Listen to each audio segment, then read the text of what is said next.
नमस्कार। मैं सुजाता जयराम अय्यर। तो एक्चुअली मेरा एक कलीग था, मुझसे 10-15 साल छोटा था, पर हम बहुत अच्छी रैपो शेयर करते थे। जब भी कभी किसी डिपार्टमेंट में कोई प्रॉब्लम होती तो वो मुझसे पूछता और हम लोग एक दूसरे के साथ लंच कभी शेयर कर लेते थे। अच्छी पड़ती थी, ऐसा कह सकते हैं आप। एक दिन अपनी शादी का कार्ड लेकर आया और उसने मुझे अपनी शादी में आने का वादा किया। क्योंकि वो बिहार से था तो मैंने बोला पॉसिबल तो नहीं है आना, पर मैंने उसे बेस्ट विशेस दी और वो चला गया। फिर उसके बाद एक बार अपनी वाइफ को हमारे कोई छोटे कल्चरल प्रोग्राम में लेके आया। सुंदर सी वाइफ, टिपिकल पूरी मांग भरी हुई, जैसे अक्सर बिहारी महिलाओं की रहती है। प्यारी सी मुस्कान, बहुत अच्छी सी, पर छोटी। दोनों बहुत खुश भी लग रहे थे। मिलते अक्सर घर के बारे में बातें होती और चल रहा था। एकदम मुझे थोड़ा सा वो अनमना सा लगा। मैंने उससे पूछा क्या बात है, तो उसने मुझे बताया कि उसकी पत्नी जो है वो घर वालों के साथ एडजस्ट नहीं हो पा रही है। घर में था कौन? वो दोनों अ, और उसके मम्मी पापा, इकलौता लड़का था अपने माँ बाप का। और उसकी वाइफ अब उससे कह रही है कि हम अलग रहें। और उसने साथ में ये भी बताया कि उसके मायके वालों का उसके घर में या उसकी वाइफ की लाइफ में बहुत इंटरफेरेंस है। वो बहुत सुनती है उनकी बात। और बोले कि इस उम्र में मैं कैसे अपने माँ बाप से अलग रह सकता हूँ, आप ही बताइए। मुझे उसकी बात जायज लगी। मैंने कहा कभी तुम्हारी वाइफ मिलेगी तो मैं उसको जरूर बात करूंगी। मिली नहीं वो कभी मुझे। तो एक दिन, अरे 8-10 महीने बाद सडनली खबर आई कि उसको और उसके माँ बाप को जेल में डाल दिया गया है, दहेज प्रताड़ना के तहत। मेरे लिए बहुत शॉकिंग था कि वो कहीं से भी उस तरह का नहीं लगता था, ना उसका परिवार। उस मुझे ऐसा लगता था, पर क्योंकि मेरा पर्सनल उससे कोई जान पहचान नहीं थी तो मैं कह भी नहीं सकती थी।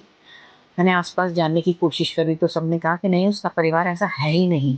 ये गलत आरोप उनके ऊपर लगाया, तो क्योंकि आजकल लॉ इतना स्ट्रिक्ट हो गया है कि तुरंत उनको विवेचना हुई और तुरंत उनको जेल में डाल दिया गया। उसके लड़की के घर वाले आए और उसको ले गए और ये लोग करीब करीब 4-5 दिन जेल में रहे। उसके बाद उनकी बेल आने के बाद माँ बाप टूट से गए थे। और ये भी बहुत कुछ डिस्टर्ब सा लग रहा था, डिप्रेस चेहरा, दाढ़ी बड़ी हुई, अजीब सा। मैंने उससे 1-2 बार बात करने की कोशिश करी पर वो खुला नहीं। मुझे भी लगा कि ऐसी स्थिति में उससे क्या बात करूं जब तक वो खुद ना मुझसे बात करना चाहे। फिर 8-10 दिन बाद मुझे वो दिखा। मैंने धैर्य करके उससे पूछ लिया कि तुम कैसे हो।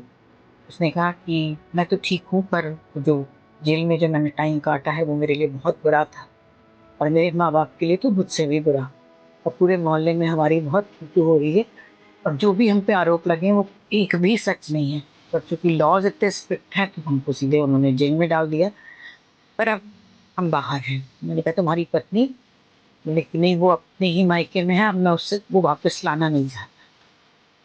मुझे लगा कि बात तो ठीक नहीं है। मैंने उससे पूछा भी कि तुम अलग हो जाओगे तो क्या वो वापस आ जाएगी? मैंने कहा हो जाऊंगा तो शायद आ जाएगी, पर मैं नहीं आना चाहता।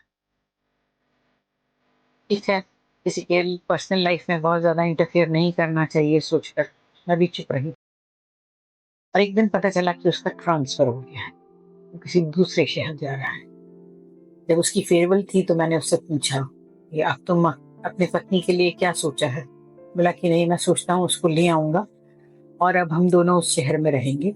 मम्मी पापा यहाँ पे हैं, मैं आता जाता रहूंगा। उसकी दूसरे शहर में ट्रांसफर हो गई।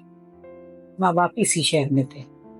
आता रहता था, वो उनसे मिलता रहता था, और जब वो माँ बाप से मिलने आता था तो कभी कभी हमारे पास भी आ जाता था, हमसे भी मिलता था। उसकी एक बेटी भी हो गई, एक बेटा भी हो गया। परिवार खुशहाल रहने लगा। वाइफ जो थी वो अभी भी इतना करने के बाद भी खुश नहीं थी। उसका अपने मायके वालों के साथ में इंटरफेरेंस बाकायदा चालू था। अब बच्चों के ऊपर भी अपने ननिहाल का बहुत ज्यादा इंटरफेरेंस लगने लगा और वो भी दादा दादी के पास जाने के लिए तैयार नहीं होंगे। पता नहीं उसकी वाइफ ने उनके मन में क्या भर दिया था। एक दिन सडनली खबर आई कि उसकी छोटी बेटी जो है, या निमोनिया जैसा कुछ हो गया है, और वो हमारे अस्पताल में है। मैं बच्ची को देखने गई तो पहली बार मैंने उसकी पत्नी को भी देखा। वो बच्ची के सिरहाने बैठी हुई थी। मैंने देखकर थोड़ा सा हकारत भरी नजरों से देखा, क्योंकि मुझे पास पता था। फिर भी एक नॉर्मल जो फॉर्मल बातें होती हैं मैंने उनके साथ करी, और मैंने बोला कि आपको किसी भी मदद की आवश्यकता हो तो मुझे जरूर बताइएगा। छोटी बच्ची थी, बच्ची लेटी हुई थी और बेटा जो था वो पास में ही उनके खड़ा था। उसके बाद वो भी आया, अपने दोनों बच्चों के बड़े बेटे को ले गया और वो वहीं बैठी रही। दूसरे दिन जब मैं उनसे मिलने गई तो मैंने उनसे उत्सुकतावश पूछ ही लिया, आप अपने ससुराल नहीं जाएंगी, अपने सास ससुर से नहीं मिलेंगी?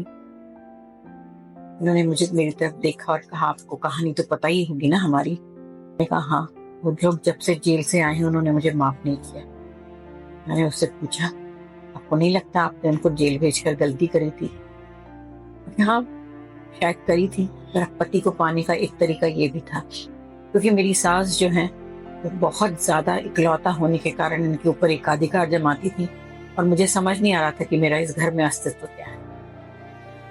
क्योंकि वो 4 लाइनें मेरे मन में सोच में डाल गई, कौन गलत हो सकता है? क्या वो माँ जिसने एकाधिकार जमाने की कोशिश करी, या ये पत्नी जिसने अपने पति को पाने के लिए उनको जेल में डालकर एक अलग ही दुनिया में ले गई? मैं आज भी नहीं समझ पाती हूँ। आप बताएं। नमस्कार।